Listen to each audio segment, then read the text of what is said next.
Joining me live from Chicago is Laura Schwartz. She's a former director of events at the White House under the Bill Clinton administration. Laura, welcome back to the show. Thanks, Elaine. Always good to be with you. You know, earlier Wednesday, we saw the end of the president's business and manufacturing advisory councils. How important is it for a U.S. president to have relationships with these CEOs, given the fact that these groups routinely stage big events for new government initiatives? What do you make of this?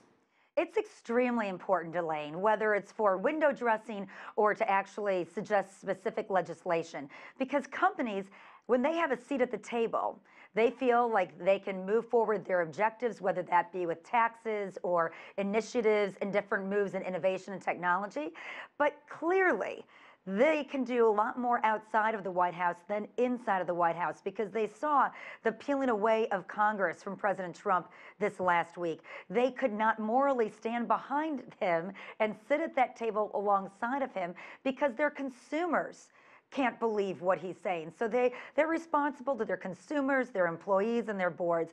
And that certainly says a lot, because I can only imagine those that were getting ready to resign from the council after Trump just threw up his hands and said he was dissolving it. They probably wish they got their letters in a little earlier. You know, Donald Trump is still being criticized by many in his own party, military generals, even those in his very close circle. Just a short time ago, former CIA Chief John Brennan called Trump's comments dangerous. You've been inside a White House. Where does the president go from here? You know, it's very important to remember that all of the words that the president says, all the words that he tweets out in 140 characters are on the world stage. So everything is being watched, everything is being listened to and taken for the letter that it is. Now, what he could do, well, what he could have done is come out to the nation, spoke from the Oval Office, address racism and white supremacy and why we live in 2017, not 1917. He could have attended today's memorial service in Charlottesville and called for peace the same way Heather Heyer's mother did. But instead, he's holed up in New York. He's now at his golf course in New Jersey. And coming back from here, I would say it would have to be an assembly of a special envoy for race relations.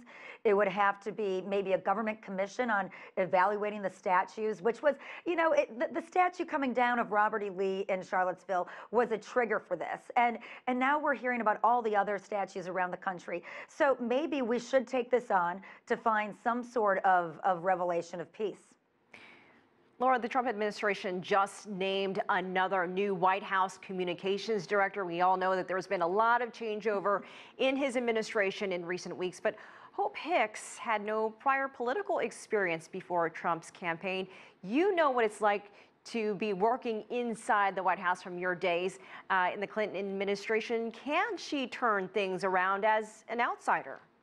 Hey, we had our fair share of scandals during the Clinton administration. And as far as communications, you want to drive a message every day, and you want the person communicating that message to be effective and on point. That's something President Clinton did tremendously well. And during our very rough times of scandals, we made sure that we were succinctly clear on the strategy, on the information, and President Clinton was aboard the entire time, driving a lot of himself as well. Here, even if Hope Hicks, who's been with the Trump family for years with them, if she can pull off some strategy, she still has a principle in Donald Trump that just doesn't seem to follow any strategy that makes sense. And he ran as a non-traditional candidate, and he can still be non-traditional in certain ways, but he's no longer a candidate. He's the president. It's time to govern, and it's time to look at what he's doing and how it's hurting the legislative priorities that could have a positive impact on the people in this country. She's got a tough job ahead of her. All right, Laura Schwartz, always great to hear what you have to say. Thanks for joining us from Chicago. Thank you, Elaine.